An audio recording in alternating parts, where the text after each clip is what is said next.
You are listening to This is Oklahoma, hosted by Mike Hearn, telling stories of Oklahomans and those that have made it their home.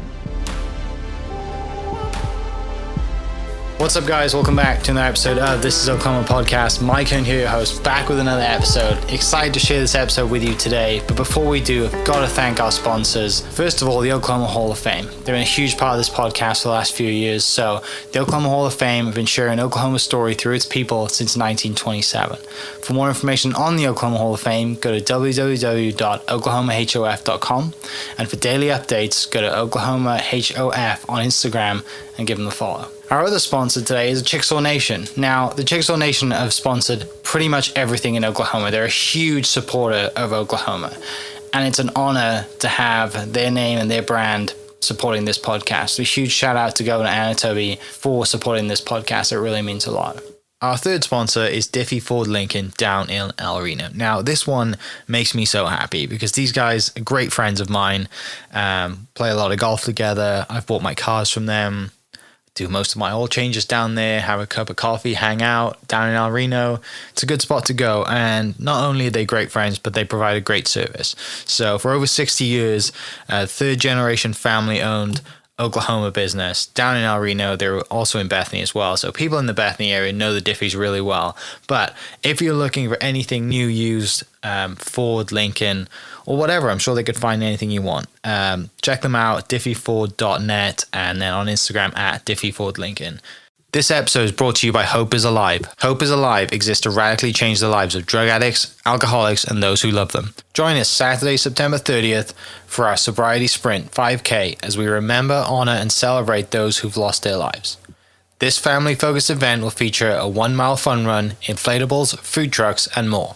Register to run or honor a loved one at sobrietysprint.com. What's up, guys? Welcome back to another episode of This is Oklahoma. Mike Hearn here, host, back with another episode down in Oklahoma City today in a very nice restaurant. It gives me great pleasure to introduce our guest today, Chef Andrew Black. Thanks so much for inviting me into Gray Sweater today. Absolutely. You know, how have you been doing, man? Been good, mate. Doing well. It's it's still boiling hot, and for me being from the UK, I'm still not used to it. I've been here 12 years now, and I'm still not used to it. So the crazy thing is said mate a while ago. I'm like, oh crap, that take me back home. You know, like growing up in Jamaica, and my grandfather spent years in London. I have a lot of family in London. Okay. And I'm a die-harded soccer fan. Yeah. Like a die-harded. So who's your team? Arsenal. Come on, it's the one and only the Gunners? team. The Gunners, man. Oh, it's wow. the one and only. That Invincible season was one of the greatest seasons ever, right? Wouldn't we love to see that again? Unbelievable. You know? But in Arsenal we trust, so hopefully we'll get there again. God, so I really haven't watched football much since I moved out here, like I said, 12 years ago. But I mean, you know, I'm from Wales originally, right? And I grew up, I'm 32 years old. I grew up in the 90s watching Ryan Giggs, right? So Man United was my team, right? So we've had some battles. We were going at it. Man United and Arsenal, Ryan Giggs and Vieira. Oh man, those are the golden days. So many golden days from there. Good deal. So you said Jamaica. That was where you grew up. Grew up in Jamaica. Left home pretty young, traveling, working, and now Oklahoma is my home. Yeah. Did you want to get out as soon as possible? What was the plan to travel and just? We're in Jamaica. Yeah. Why at such a young age? Absolutely. You know, and I tell people, I said this is not a pity story, but growing up, not as fortunate as some, you know. My curiosity was always there. What's on the other side of the world, so to speak? And so I left home real early and went out, walked in a hotel, take the first bus out of the village and walked in a hotel at the first stop where they said, hey, next stop or whatever. Walked in a hotel called Buscabel Beach Hotel back in the days. Mm-hmm. And I worked there as a kid, worked there for 2 years for free, cleaning 18 fridge, juicing over 3,000 orange around, sleeping in the changing room, and some of my best memories, man. Yeah, I was hanging out with the grown-ups. Right. Yeah. Well, and I mean, most people go to Jamaica as a destination, right? That's their vacation spot. And like you said, there's a lot of hotel traffic coming in, and you get to meet people from all around the world. So is that something like meeting people from all around the world kind of sparked your, I got to go visit, I got to travel? Jamaica on a whole, we're built on tourism, so the empathy and the giving. We're givers. We're givers. So that's always been in our blood. But as soon as I started in the food journey, it's like I know I wanted to see the world and what food has to offer. And I'm still that way. I'm still curious. I've learned that the older you get and the longer you're in the business, you're still trying to navigate possibilities, so to speak. It's a word that's come to my mind a lot these days. Possibilities. What are the possibilities versus what are the norm? It's what are the possibilities. So still curious, still trying to see the world, still trying to discover, not really discover because everything has been done already. I always tell myself, no matter how much you think you come up with this great dish or this great idea, someone in the world has done it already. Yeah. But it's where's the opportunity to put your take on it? Sure. So I still live in those confinement of being so curious and wondering what's out there. Yeah. So food was your avenue to do that then? From a young age you knew absolutely, that you... yes. I always said I would never work a day in my life and somebody pay me a lot of money to do what I enjoy because I don't know how to do anything else. Neither do I want to. It's like I absolutely, this is my avenue. Yeah. That's all I know. Yeah. So was London then the first stop for you once you got out? Once I came to the United States was my first stop. And Nelsonville, Ohio. Most people never heard of Nelsonville, Ohio, man. Beautiful place, small town. Went to college there. Okay. Hockin College, still dear to my heart. I did hotel management, culinary arts. And from there, I've gotten the opportunity to work all over the world. Yeah. And then end up in Oklahoma. I was at the Peabody Hotel trying to get back to Paris when I got a call to come and open the Skirvin Hotel. And I'm like, no way, I'm not going to Oklahoma. Where is that? Yeah. And anyway, I finally said yes. I came down here, a guy named Paul Van Ramsdong, good friend of mine, still today, picked me up and bring me around all these restaurants back in, that's in late 2006, I think. Because I moved here in 2007. So to the end of 2006 is kind of when I started driving around, I think, with Paul. And I'm like, I probably won't take this job. I probably won't. Paris sounds great. And then he says, hey, man, let me take you to this place. He said, do you drink, dance? I said, man, I'm Jamaican. And I always believe in a wonderful, flamboyant, excited life. So he took me to this place called Groovies, man. We party like it was no tomorrow. I kid you not. I kid you not. And the next day, I was so hangover, sit in front of my previous boss, John Williams, and he's telling me about Oklahoma. I'm like, yeah, I'm not staying here. But he said something, he said, hey, if you don't believe the nicest set of people or the best people in the world are live in Oklahoma, he said, go and ask for Bricktown. He said, at least several people, he said, follow me, let me show you around. And I took him up on that advice and I did it, and 3 people like, let me show you around. And that was when I knew I needed to give it a chance. And I finally said, okay, I'll take the job and I'll do a year.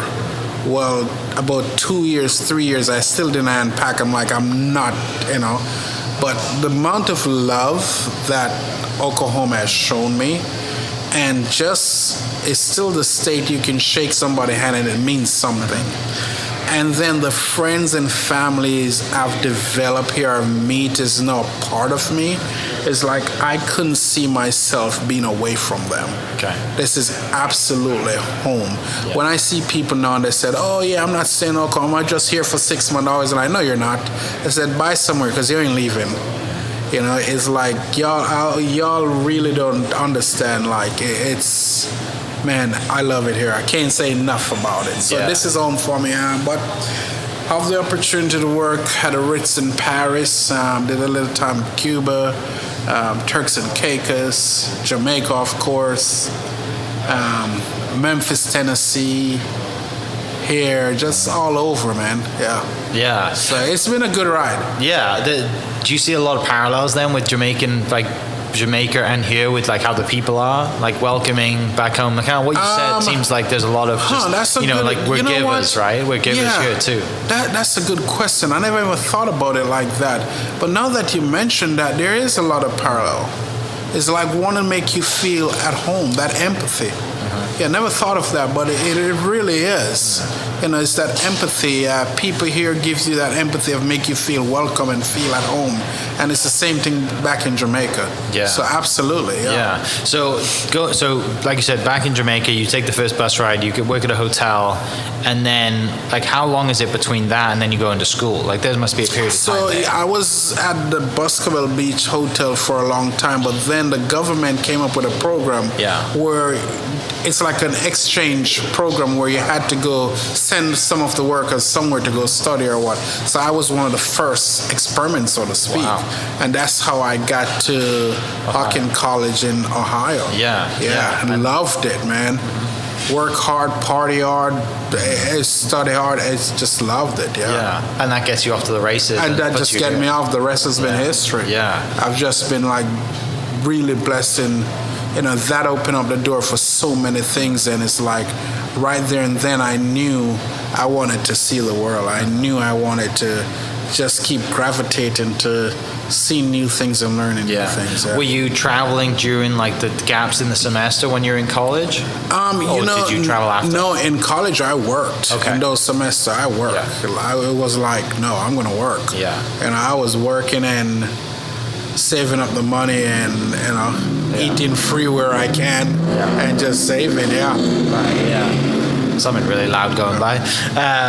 So when you're done with college, then is that when you go? Like, is there a period of time before you come to Oklahoma? Yeah, I went back to Jamaica for a little. What year is that? Gosh, man, I'd have to check out.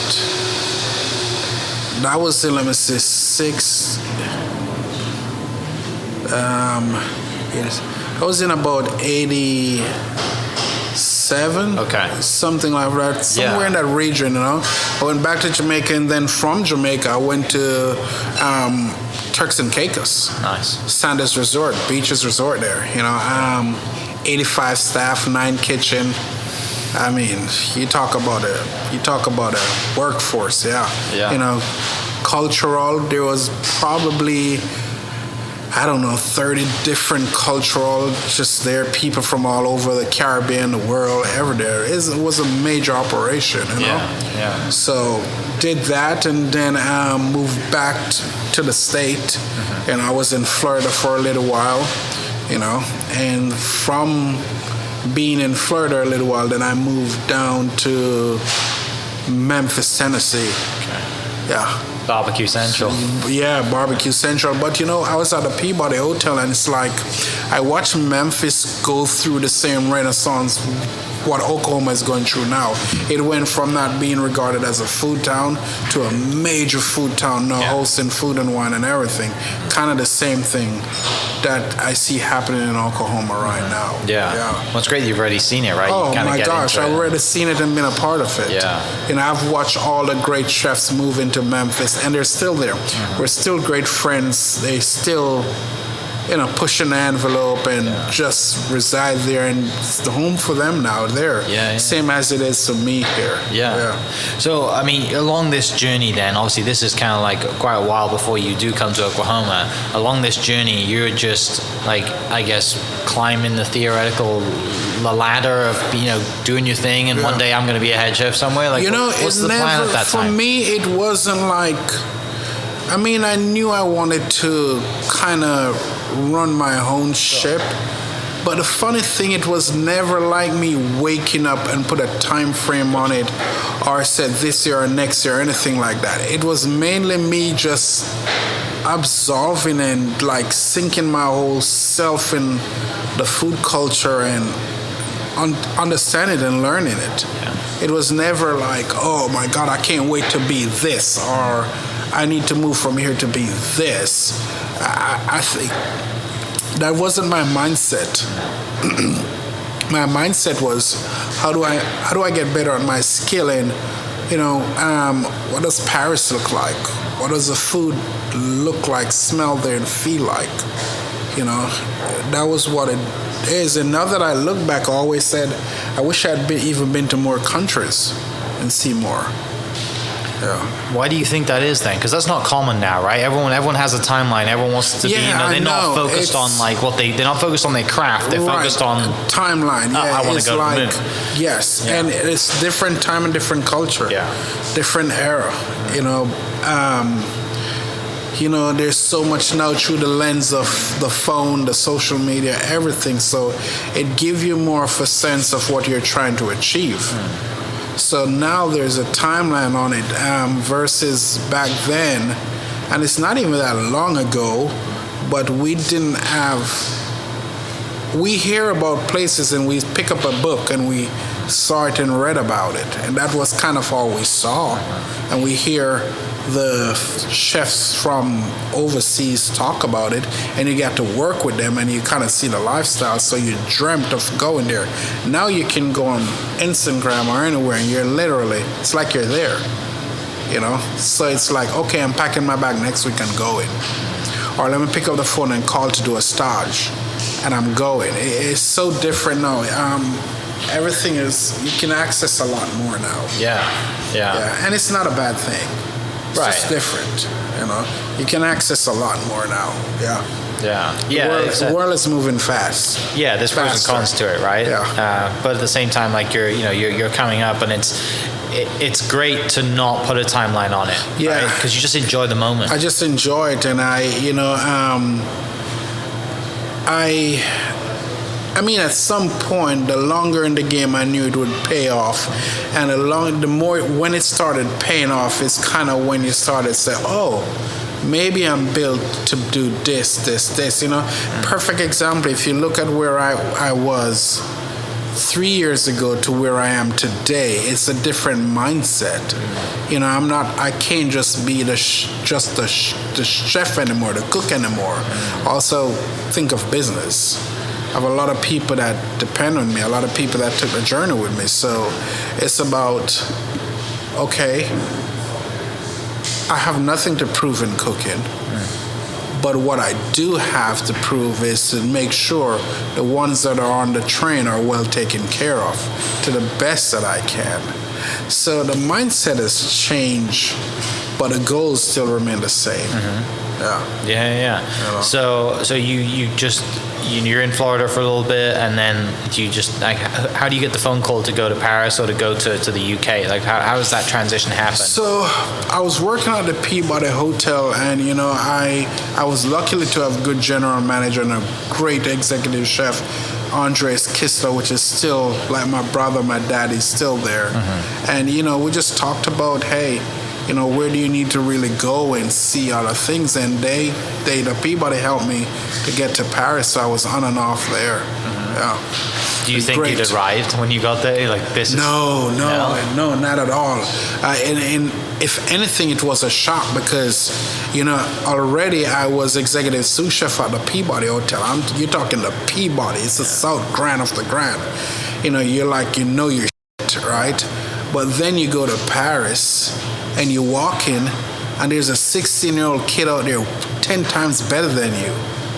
And they're breaking down lobster faster than you, and they're cooking more accurate than you, and they're moving around faster than you, and you're like, holy. And then you taste everything, and it's totally different. And the way they carry themselves, I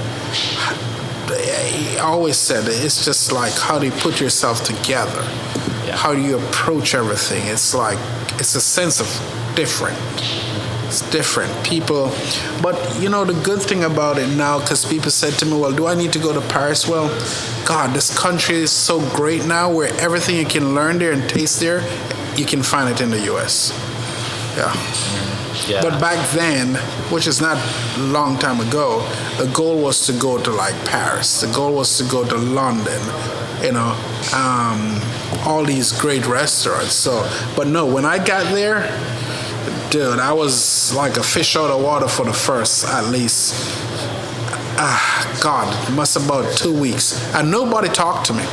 I was in the kitchen and no one said anything to me. So I was on my station working, and one guy I used to work with, and he called me Angel. said that Angel said, "Hey, Angel, we need to be faster. Let's get ready, Angel." I'll never forget. So I'll just nod my head, yes, and I keep going. So no one ever talked to me in the kitchen. I was like, man, I've been here 2 weeks, nobody even, nothing. But one day, he literally just said, "So where in America are you from?" So I said, "No, I'm from Jamaica." And he took up the pot and he knocked it. He said, "Hey," in French. It's like, he's from Jamaica. And all of a sudden, everybody stopped and they're like, "Yeah!" And it was night and day different. Yeah. Night and day different, you know? All of a sudden, I got invited to the underground parties. Everything changes, man. Yeah. But some of my best memories in time, they're just really fantastic. Yeah. That's funny that they great. thought you were an American, Yeah, so they wouldn't speak to you. They're waiting for you to get out. Yeah. And then I'm still friends with some of those guys. Some of them went on to be great chefs, everything, man. Still friends with them, still talk, still everything, yeah. And did you kind of make you want to stay a long time? Or did absolutely. Yeah. Like, so that's what happened when I came back to the Peabody over a period of time. I was getting older, and instead you asked a question, did I know I wanted to do this? No. At that point in my life, I was just trying to find a place where I kind of fit in. Yeah. As a young lad, I just wanted to find a home where I fit in, where nobody gives a shit about what you do, who you do, or anything. So I couldn't, that's why I was so anxious to go back. You know, so, but when I came here, as I got into it, I started to realize, no, this is my Paris. This is my Paris here in Oklahoma. Yeah. Tell me about your London experience, because I never go to London. You didn't go? No. Oh, okay. I never went to London, man. One of the biggest mistakes I made, because you can just take the train. Yeah, straight over. You can take the train from Paris straight over. Yeah. I was working every day. Okay. I worked every day. I never took that train to nowhere. Yeah. They made sure I worked. But you visited since then? No, I haven't visited. No, my goal is still to go to London to an Arsenal game. Okay. Yeah, definitely. Has to happen. It has to happen. That's in my top 5 goal. One of my high school friends has season tickets, so he's just a diehard. Has always been a fan. Him and his dad. Yes. He's a police officer in London now. Yeah. But we grew up playing football, soccer with each other in Wales, and he would always travel. Man, I got every gear in Arsenal you can think of. Every jersey, the ball, the hat, the shot, everything, awesome. man. Yeah. Yes. So really? That's in my top 5. Yeah. Go to London and go to the Arsenal game. Okay. I'd like to go to an Arsenal and a Man U game. Yeah. Yeah. That would be awesome. Yeah. So yeah, like you said, you come here and 07, 06, 07, you think that while Oklahoma's now, home. Yeah. Oklahoma food scene in 07 is not great though, is it? Right? Like, it's obviously not what it is today, and we're. It was different. We're 16 years later. There's a lot has changed. Yeah, a lot has changed. But how does that evolve in your time? How do you evolve as well? Over the timeline of just since 07 to now. Curiosity. Keep questioning everything. Question everything. Okay. Period. Question everything. And just being also blessed to have a great team around. The team I have in here is like, man, I've been blessed with a really good team. The guy Dylan, that runs the Gray Sweater for me right now, I met him in Norman. I had a restaurant called Meatball House, and he walked in one day from a pizza place, and I don't judge anyone. And I've stand beside him for years in a corner, just making meatball, and we're trying to survive. And now he runs a James Beard winning restaurant, and then he has a sous chef, Jay. Jay came to us about a couple of years ago. I think she's here either 2 years, maybe going in 3. And I knew the day we hired her that she would have a major place here. So between Jay and Dylan and the rest of the team and the front of the house and everywhere, all the ambassadors, they makes me want to be better because they're filled with a lot of integrity. And for me, one of the biggest thing for me, man, is integrity. To knowing that you said you're going to do what you said you're going to do, and just integrity. And I can work with anything once you have that, Yeah, so it's been great, and Black Walnut has a good team over there. Then we have Gilded Acorn, same thing.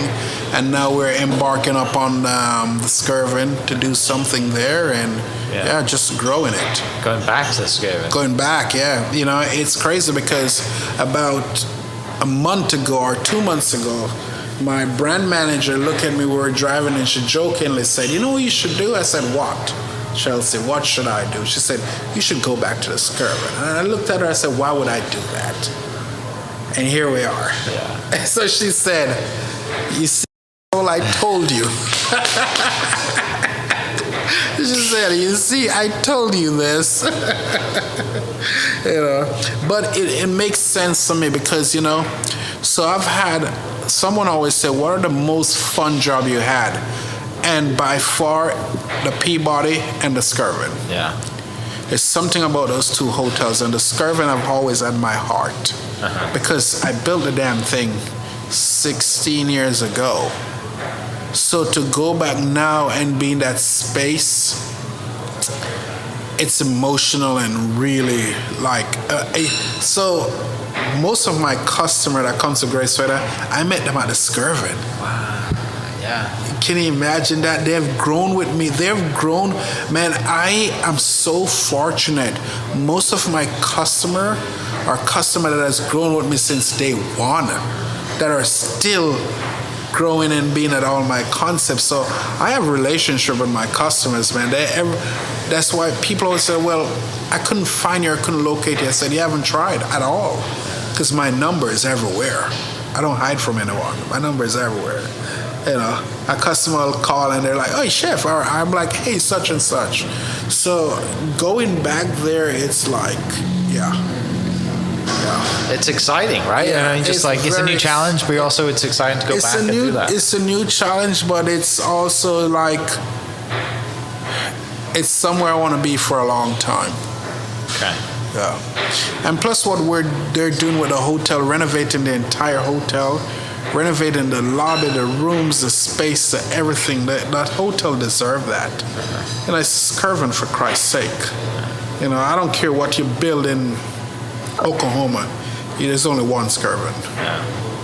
So much history. Facts. It's just one. Yeah. I don't care what you build. I don't care what you do. There's only one Skirvin. So we're excited about that. Yeah. It's gonna be awesome. What's the timeline on it? Sometime next year. Okay. Sometime next year we're gonna hit the ground running, and sometime next year. Yeah. So right now you have this place, Grace Sweater, Black Walnut next door, Gilded Acorn at the National, and then the Skirvin's coming. Yeah. And you kind of mentioned earlier, you kind of, as a chef, you're like, I'm good as a chef. Now it's in the business side of things. Yeah, and I'm good in the business side. Yeah. I've had great teachers and mentors around. So, but at the end of the day, I think the goal should be, the world is, for so long, as cooks, we just work, but that's all we had. We never get to hone a piece of the pie. My personal goal is to see how I can set up where not everyone, but the ones who take the journey and the ones who believe in the journey and been for a while can hone a piece of the pie. Right. Yeah. That's what it's about. So after you leave the Skirvin, what's the timeline between leaving the Skirvin to opening up Black Walnut's the first one, right? No, I did Vass and Flint. Oh, okay. Yeah, I did those for back then. Larry Nicholson was in charge here, so I did Vass and Flint. Okay. Yeah. Everything you see at the Skirvin that they have now, pots, pan, plate, I did those. Bought those 16 years ago. Vass, Flint, same thing. Gotcha. All those places got my name all over them. Yeah. That's a history you cannot change. Yeah.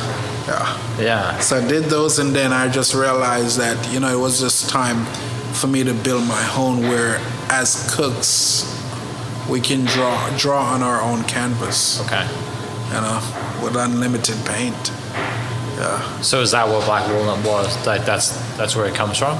No. My name is Andrew Black, and it's on 4th and Walnut. So that makes it Black Walnut. Yeah. It's an eclectic restaurant, a neighborhood restaurant, and everything is based on like your mood. Because think about it, when you wake up every day, you're like, what am I in the mood for? Saltiness, roasty. Yeah. What am I in the mood for? So it's definitely one of those restaurants. It's loud over there. People love it. It's close. Yeah, it has a following, man. Black Walnut has a following. Yeah. Major. Yeah. And I remember when we did these restaurants, everybody was like, man, there's nobody coming over here to eat over here, because we're not necessarily the food hub. Sure. But it's a wonderful thing to see cars lined up everywhere over here with people coming to eat. Mm-hmm. It's a beautiful thing. Well, and also this area is a very historic area. Deep Deuce, all the stuff. Like in Oklahoma City, this is a very historic part of town, as well as, like you said. But you're right, everyone kind of drives by here to go to Bricktown. Right. They, and they might stay at the hotel. They may get coffee around the corner, but it's very, it's not somewhere they'd stop. But like I said, that is a good thing for cheap rent, I guess. Maybe. Well, it's not. No, there's no cheap rent in Oklahoma no more. Yeah. No. But you saw opportunity though, otherwise you wouldn't have done it, right? Huh? You saw opportunity there, right? Oh yeah, we saw opportunity. Is like instead of following everyone else, I just wanted to carve out wanted to be in my own community, so to speak. I walk a lot around here. I won't say I know everybody, but I know a lot of people around here. It's a beautiful thing. It's the most beautiful thing where, I wear my clogs all the time, but I always have a sneakers in my truck, and I'll take it out, put it on, and I just walk in the neighborhood. I'll stop at Deep Deuce Grill. Those guys are my friend. We can go to Stag, smoke a cigar. I can go to Avery to wheeze the juice and drink a healthy juice or whatever. At the same time, I can go to Calvary Baptist Church and just sit and take in the history that was there before me. It's a lot of good things. I know there's this great coffee shop, Willow, is right there. That's like, love what they're doing. There's a bar block, I think it's called Black Bar Pachetti. Just a lot of good things over here, with good operators, so I love it. Yeah, it helps when the neighborhood's good, right? It helps when you got good people around, and also helps when you actually like to walk around, because Paris, you walk everywhere. We don't walk places here. No one walks anymore, nobody right? walks here, man. I mean, when you talk about Untitled Art with Laura that owns it, she's like that's my pal. I'll call her up, or she called me, or she said, hey, she's like, hey, let's go walk. And I'm like, okay, So it's just a lot of good, really good people. Yeah, and it makes every day better, right? You've got good people around you. It's, for good or for better, like, you got friends and people in this community and in this neighborhood area. Because people probably forget that. There's a lot of apartments in this area too. People you drive in here and like, oh, there's actually people living down here. There's a lot. Yeah. There's a lot, and we know a couple of them, and sometimes, it's like, it's just embodying in the community. And you know what, though, when you look at it too, though, it's not just over here. I think that's Oklahoma in a whole. People love Oklahoma, but they also represent their location, Yeah. They also represent their location. Do they do that in Jamaica? Because they don't do that back home. Jamaica, big time. Yeah. Even if you listen to our music and our entertainers that talk about their little parish or their district, it's like everybody repping their location, man. Yeah. Definitely. I think they do in London, though, because when you think about it, people, they always like, well, where are you from? Are you from London, or are you really from Liverpool? Yeah. Where are you really from? Well, Do you get back home much? Man, I haven't been home in a long time. Do you miss it?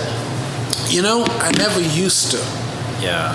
I never used to, but I think now what I do miss, now that I think lately I've been like kind of memorizing the ocean and the smell. I miss that. I'm starting to miss those things now. And I'm starting to miss just the things I grew up on, It's not no better than picking a mango from the tree and eating it, or eating a piece of sugar cane. It's not better than waking up and it's foggy and there's a different smell. I miss those little smell. Yeah, these days I've been missing those things. Waking up and hear the chicken crowing or the goat going meh, or see somebody smoking, you're smelling and you know exactly what they're cooking. They're making chocolate tea and so yeah, these days I've been missing that. So I got a schedule to go home a little. It's like what I know now I didn't know when I was there. I thought we were just dirt poor. I didn't know what foraging is. I didn't know what farm to table was. Well, I grew up with my grandmother foraging and farm to table every damn day. So when I look at a delicacy people cook here, like a pig brain and all kind of delicacy, I'm like, I grew up, that was a poor food. I grew up on that. What are you talking about? So it takes a lot to get me excited when somebody said, look at this new thing I have on my menu, because sometimes it's just stuff I grew up on. I saw this restaurant, they were doing shaved ice and freshly cane juice on it, and they put the flowers in it and they twist it, and I'm like, yeah, dude, I grew up, that was our drink in the middle of the day. That ain't nothing to us. It's like, as a little man come through in the community and he has see the chips cover his eyes to keep it from melting. He brush it off, he shave it, he put it in a bag, squeeze some and you get a straw. That was our 10-cent drink. It's just different. That's why it's so important to travel. Exactly. Right? To experience other worlds and see other absolutely. worlds. Right? So I see those things now and it's like, it's very cool to see these things happening. It's like, for example, I tell people all the time, I always said, I've never smoked weed a day in my life. But I grew up where there was about 18 acres around us. So I always joke and said, man, Jamaica missed the boat on weed, because now in America, you can go in a shop now, it's so different. So it's like bamboo. I see people using sushi mat. Man, we used to have to put fire to our bamboo because we had so much. We try to kill it, try to get rid of it, because we had so much. And now you see people planting it, So it's culture and traveling and everything. It's all those things. So I look back now and I'm like, wow, I know of these things, I miss these things, but I like to put my hands in them a little again. People. Rabbit is such a delicacy here. We used to have rabbits, goat, pigs, cows, you name it, we had it. All the fruits, we had it. Fresh fruits, man. We had all of it. But we didn't know the value of it. And, look at this now, chef table, right? Everybody sit around and eat around a table. But what were we doing in Jamaica? We were sitting around eating together. That was our chef table. That was our foraging. My grandmother would go, Elizabeth Bandu, Indian, and, she'd go pick a pumpkin, and sometimes there was no meat, but she would make pumpkin takari. And guess what? We all sit, whether it was outside on the dirt or a little veranda, and we all eat. That was our chef table when you think about it. So... it's filled with so much luxury, but we just didn't know. Sure. We just didn't know, That was normal to you at the time, it's right? normal, That's the bubble you live in, that's the norm to you, and you think everyone else is like this. It is. It's the things I see that sell for so much money here. It's like, you can go home and get litter for free almost. So you said mum was Indian, of Indian descent? My grandmother. Grandmother? Yeah. Okay. I mean, they cook some great food. Oh man, so it's like even this tattoo on my hand is the ship of what my grandmother family came to Jamaica on the spice slave ship back in the days, and they just never returned. So I grew up, my later part of the years, grew up with my grandmother, where I'd wake up, cook with her. That's where this all started in my head. Cooking, making roti, puri, takari, dal, chutney, everything, there's a dish we have in here in Grey Sweater, and it's just one turnip, but it has a coconut muddle on top of it, right? That coconut muddle came from a sense of me waking up every Saturday morning and grinding coconut on a stone to make chutney to go with our puri. So it's like, oh man, this would accompany this turnip so good, and it's been on our menu, I think, since day one. It's one of those iconic dishes. So yeah, it's good stuff. Yeah. Makes me want to go home a little, man. Sorry.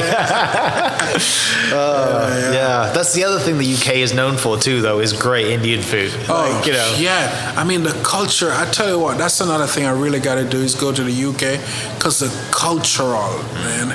There's so many people that's a beautiful thing, You go to a country or a space, and there's so many different culture. Yeah. So many culture, it's... Show me your culture, tell you who you are. Tell me your culture, I know who you are. So everything begins with culture. For me, it is. I can't understand you until I understand your culture. It's just how it is. It's part of the DNA of understanding people and understanding food, and every culture has their food, their expression through food. That's why it's so important, as you said, to travel. Yeah, so, I mean, people obviously know you for great restaurants and stuff, but tell me about the street food. Tell me about what you really like what guilty pleasures you have, or just, I mean, obviously people come here, they have a great experience, they pay for the great experience. It's totally different to probably what you grew up on, but also totally different to, I mean, there's so many great street food places, right? Talk to me about that. Just a little bit about any stories of travel that, you just got. Man, you know what I love to just sit and on listeners might say, what to this? But I got to tell you, sometimes for me, as a foreigner, as somebody who didn't grow up with much, I kid you not, man, sometimes just a simple bowl of white rice with a little ketchup over it. It's crazy, right? It's like, you can't ask for more. It's just it takes you back to the humbleness in something that is not fussy, but yet so subtle, but yet so just subtle. To a plate of curry goat with some good white rice, man.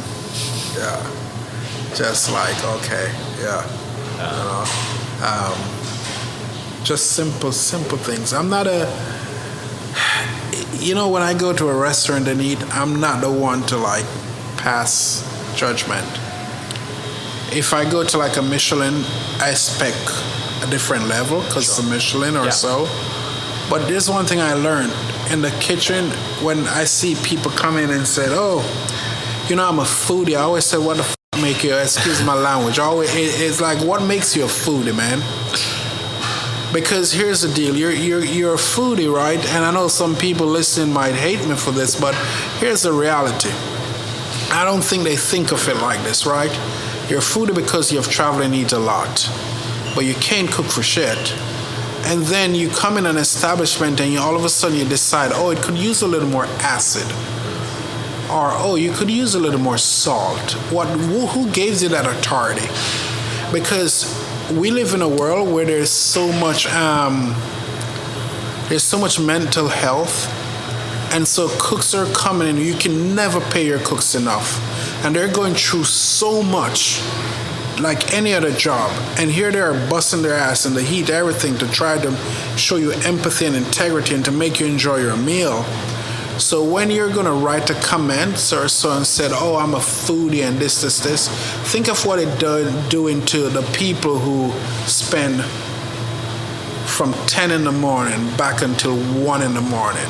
Because by the time they finish cooking to clean up too, But all of a sudden, because you walk around and eat, you think you're a foodie and you have a title to say that. It just doesn't make sense to me. Yeah. And I'm not the only chef that feel that way. You know, there's people connect with what they're giving you to eat. So,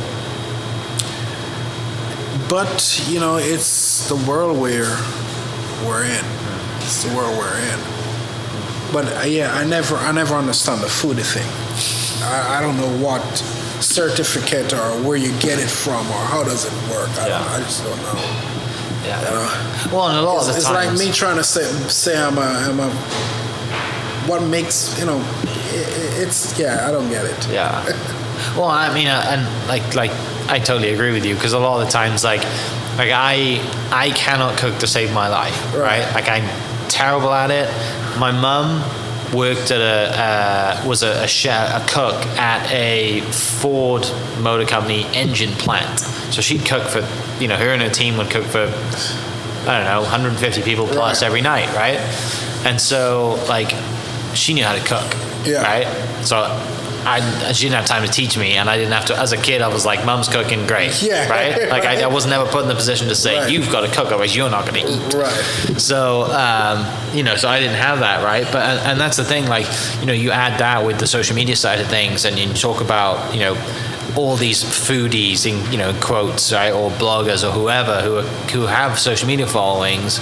And I mean, it's one of the reasons I don't like on the This Is Oklahoma following. Like, I don't do a lot of cooking stuff, because one, I feel uncomfortable reaching out to someone like yourself or any other restaurant and say, "Hey, I've got 100,000 followers. Can I have a free meal if I come by?" Right?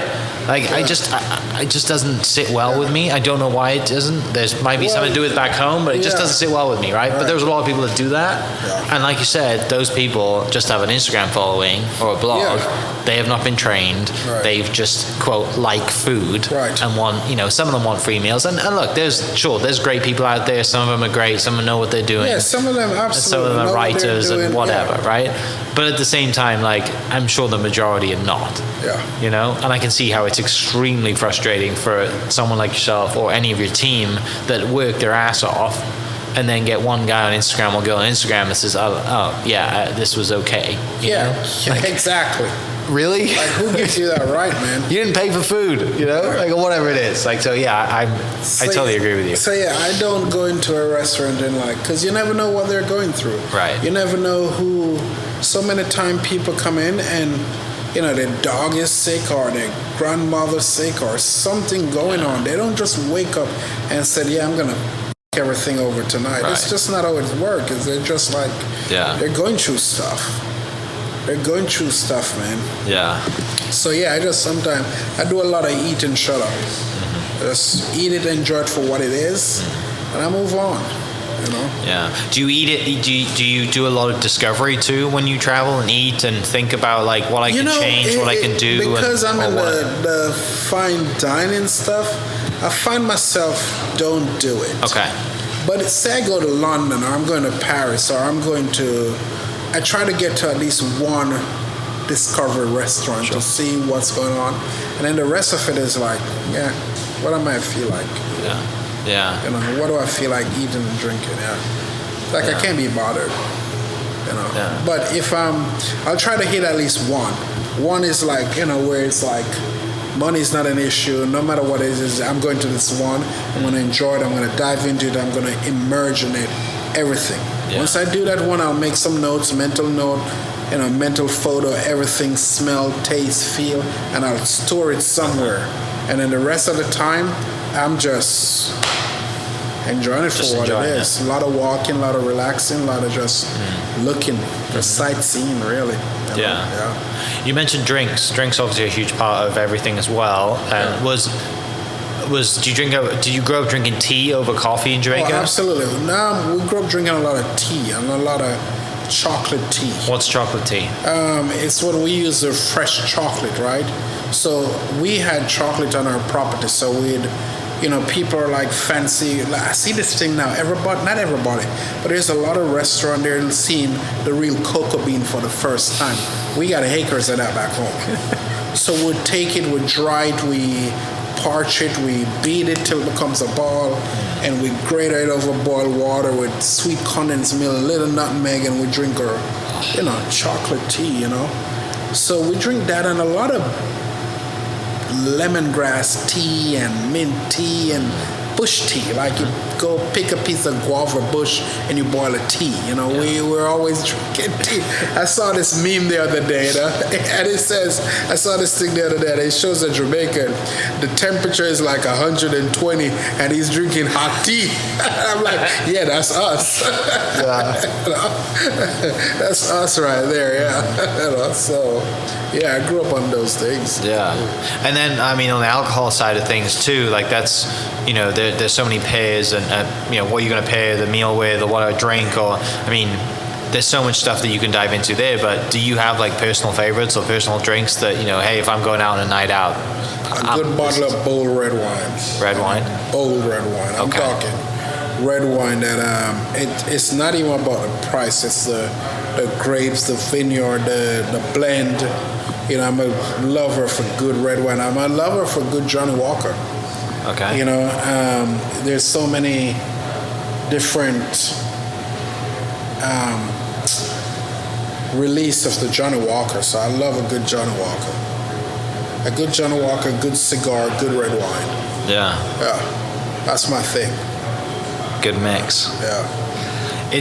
It seems like, we kind of touched on this a couple of times, it's just like the difference in generations growing up, right? Like, even my generation, I born in 1990, so I had a little bit of no internet and then internet, right? Right. And like, yourself, you've seen a lot of things and the generations are so different. And growing up in Jamaica and then me growing up in the UK, you're eating with family, right? Like we have Sunday dinner every Sunday, right. And it might be at my grandparents' or it might be at my house, whatever it is, but, it's such a difference here.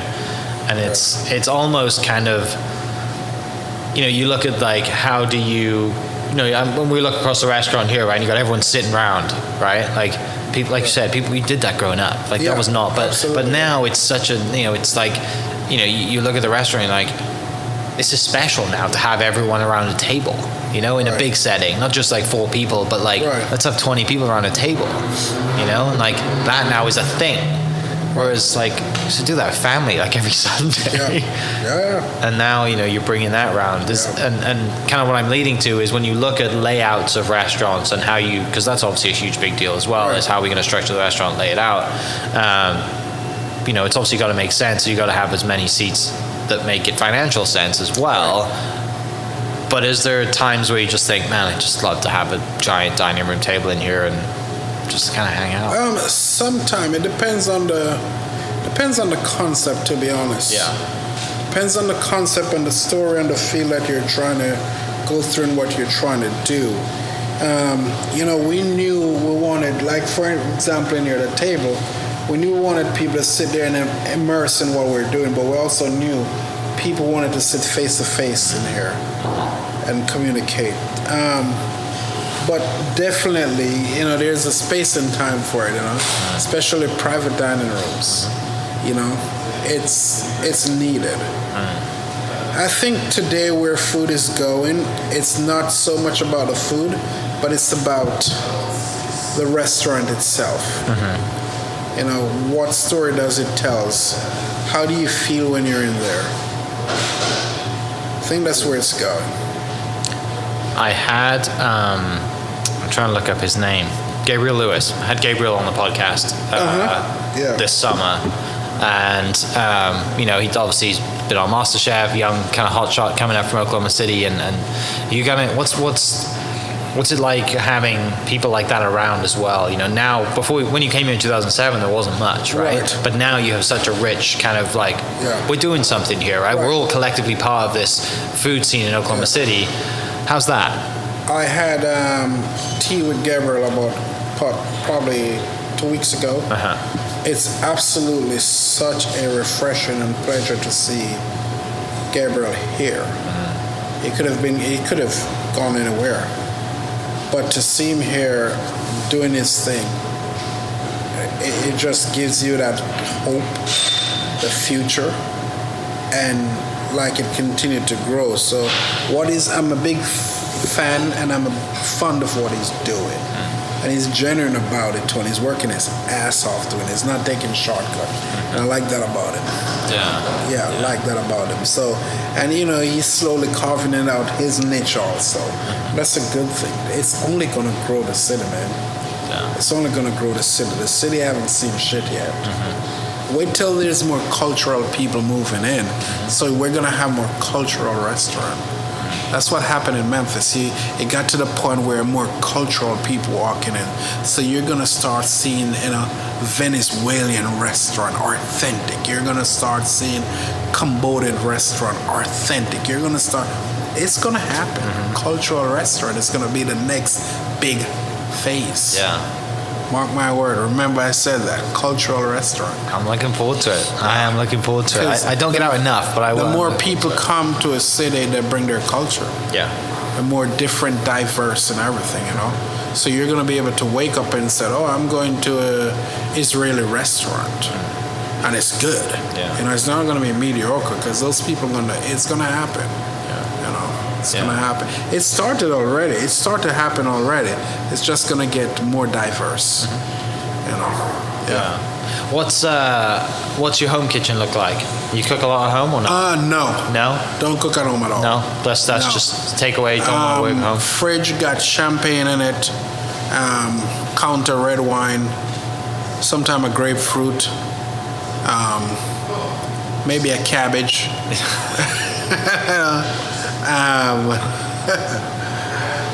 Just popcorn somewhere. Yeah.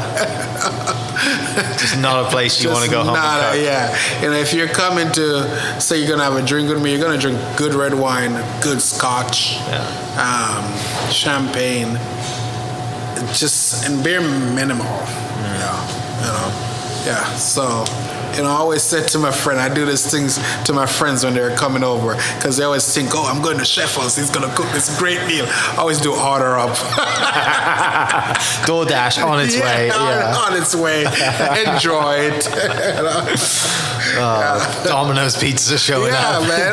Absolutely. I'm not good now. Yeah. God, that's brilliant. Yeah. That doesn't surprise me, though. I mean, it makes sense if you're cooking or you're in the kitchen all day. Going home and cooking makes it's the last thing you want to be doing. And furthermore, when I'm cooking too, if I'm ever gonna cook at home, I want to cook for myself because it's a sense of I want to cook something I grew up on. Like the last meal I cooked at my home the other day was a little white rice, but I also cook some cabbage with salted cod. We have this thing in Jamaica, it's like a salted codfish, and you gotta rinse it off several times, then you boil the salt out of it. Well, I cooked that with a lot of onion and cabbage and curry. Because something I kind of grew up on. I'm like, that's what I'm in the mood for. So I cooked that and over a bowl of white rice, and I was in heaven, man.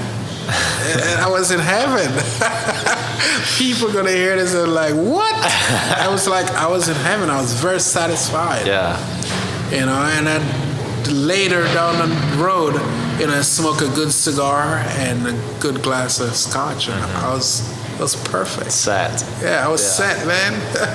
Telling you, a bowl of white rice and some Heinz tomato ketchup is going to be on the menu at Great Sweater sometime. Not that Great Coming in, ask for a chef special bowl of white rice and some tomato sauce. But you know what?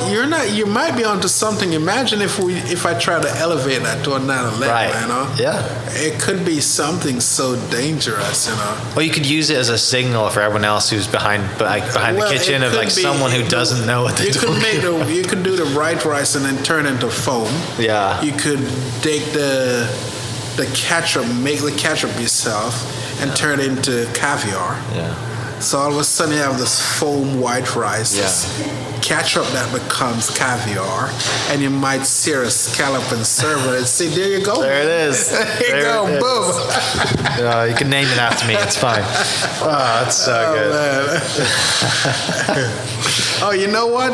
I'll tell you what, that's something to do. Yeah. Now that I'm thinking about it, That's how it happens as well, though, Yeah, right? that's It's how just it like happened, joking yeah. about something, and you're like, actually, like let's put a twist on this and do it, and it becomes a hit. You know, something I grew up on. Yeah.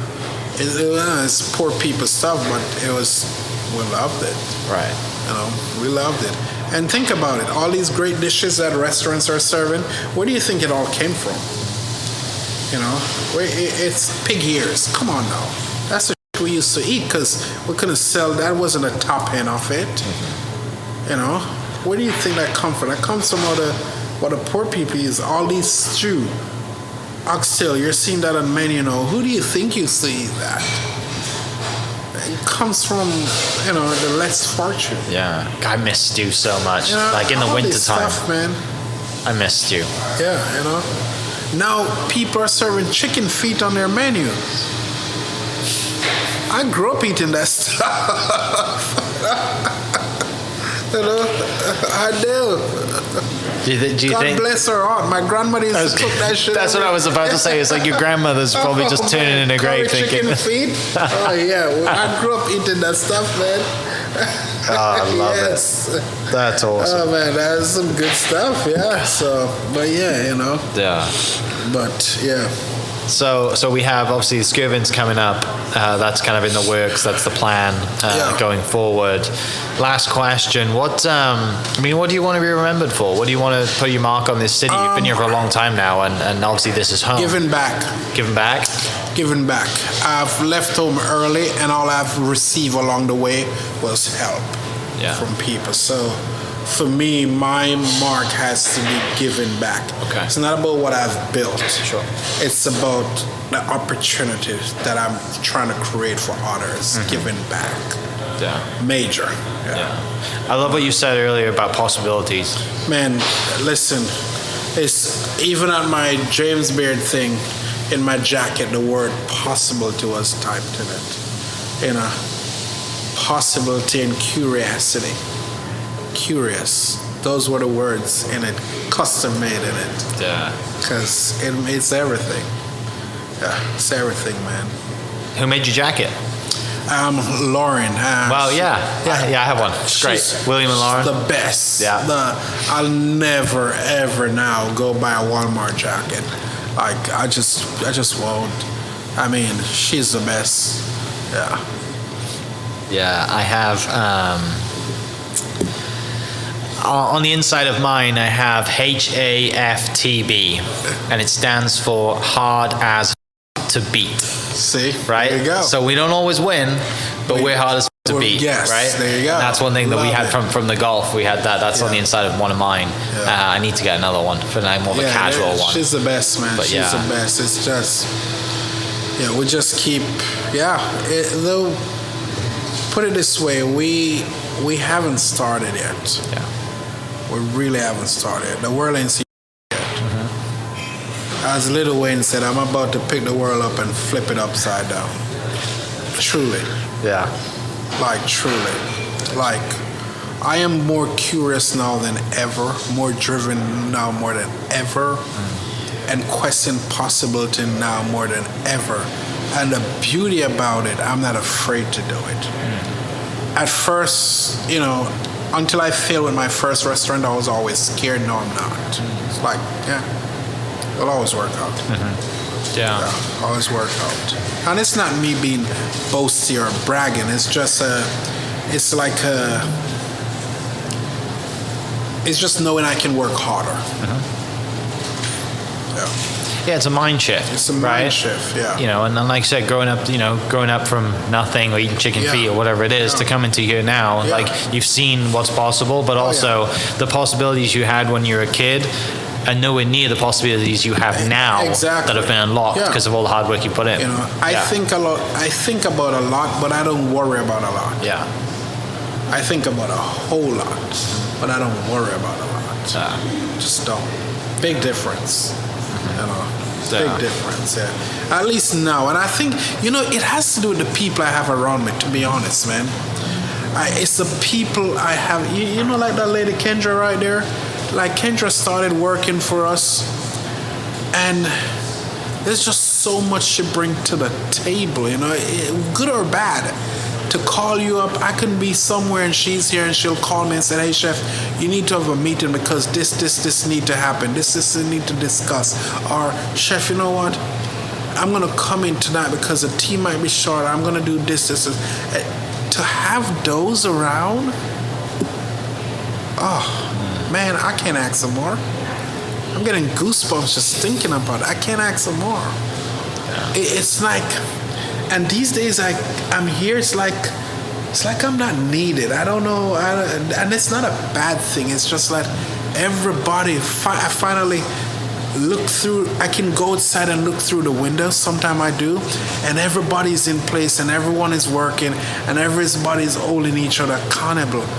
And I'm like, oh, and I'll come through the door and they're like, well, you're in our way. And I'm like, oh, this is so beautiful. You know? And I never, until today, of knowing Dylan for so many years, and no matter where I am in the world, it never slipped my mind. Wonder if he's taking shortcuts or is he following integrity?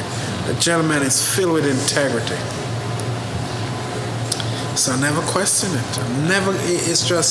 It's something that not everybody have that. Not everybody is lucky enough to find that. And I am. So it makes sense to me to be remembered as giving back. Possibility of giving, letting their generation have something to give to their generation. Leaving something generational wealth. I didn't grow up in generational wealth. I'm a self-made person. So now it's like, how do I leave generational wealth for my kids, both financially and knowledge? You know? So those are the things that are important to me. You know, when I left home, my dad said to me, listen, we don't have money, but look around, we have love. So he said, always be honest, be fair, and be firm. Whatever you believe in it. Whatever you're going to do, it don't matter. Just be honest about it. So I've lived my whole life just being, you know. And now the older I get, I'm more what's the word? I'm non-apologetic. Like, I'm more finding me. Marcus, I know Marcus for 16 years. He worked with us here. He's one of my mentors, you know. He has always said, Andrew, the older you get, you're going to find yourself so much more. You're going to be certain of where you're going. You're going to be confident in yourself. You're going to realize the shit that used to make you mad 6 years ago doesn't even move you anymore. And man, he's right. I'm finding that, you know. And then the support of my Rudy Corey, which is my business partner, mentor, father, brother, best friend, everything. It's just knowing him always like, yeah, we'll always figure it out. Yeah, always figure it out. So I'm grateful. I'm in a good space. I'm in a good space. Yeah. Great way to end. Thanks so much for your time. Appreciate you. It's been a pleasure. I can't wait to try the space. Yeah, please. You Chelsea's going to take care of me. I'd love to have you come down. Yeah, me and the wife are going to come down. I'd love to have you guys come down. Awesome. Let me know when. Okay. Shoot me a text. Make sure I'm here. But I'd love to have you come down because it's a whole different journey. You know, people think. I always say to people, I'm not in the food and beverage business. Yeah. I'm in the emotions, storytelling, how I made you feel. It's the business we're in. Yeah. So. Love to have you now. Yeah, no, I will definitely do that. I really appreciate it. For people listening, I'll post. If you already probably know about it, but I will post the link to the websites in the description, and we will catch you next episode. Cheers. Hope you guys enjoyed that great episode. Thank you so much for listening. As always, huge shout out to our sponsors, the Oklahoma Hall of Fame, sharing Oklahoma story through its people since 1927. For more information on the Oklahoma Hall of Fame, go to www.oklahomahof.com and follow them on Instagram for daily updates at oklahomahof. Our other sponsor, the Chickasaw Nation, amazing sponsor. They do amazing things for the state, and they're always sponsoring something in Oklahoma. They're a huge supporter of Oklahoma, and without their support, we wouldn't be able to do what we do. And our third sponsor is Diffie Ford Lincoln down in El Reno. Now, this one makes me so happy because these guys are great friends of mine, play a lot of golf together. I've bought my cars from them. do most of my oil changes down there, have a cup of coffee, hang out down in El Reno. It's a good spot to go. And not only are they great friends, but they provide a great service. So for over 60 years, third generation family owned Oklahoma business down in El Reno. They're also in Bethany as well. So people in the Bethany area know the Diffees really well. But if you're looking for anything new, used, Ford, Lincoln, or whatever, I'm sure they could find anything you want. Check them out, diffeeford.net, and then on Instagram at diffeefordlincoln. This episode is brought to you by Hope is Alive. Hope is Alive exists to radically change the lives of drug addicts, alcoholics, and those who love them. Join us Saturday, September 30th for our Sobriety Sprint 5K as we remember, honor, and celebrate those who've lost their lives. This family-focused event will feature a 1-mile fun run, inflatables, food trucks, and more. Register to run or honor a loved one at sobrietysprint.com. Thank you for listening. We are inspired by those around us and hope that you are too. Make sure you subscribe to this podcast on your favorite podcast platform and leave us a review so we can keep telling your stories. For more great Oklahoma content, follow This Is Oklahoma on Facebook and Instagram.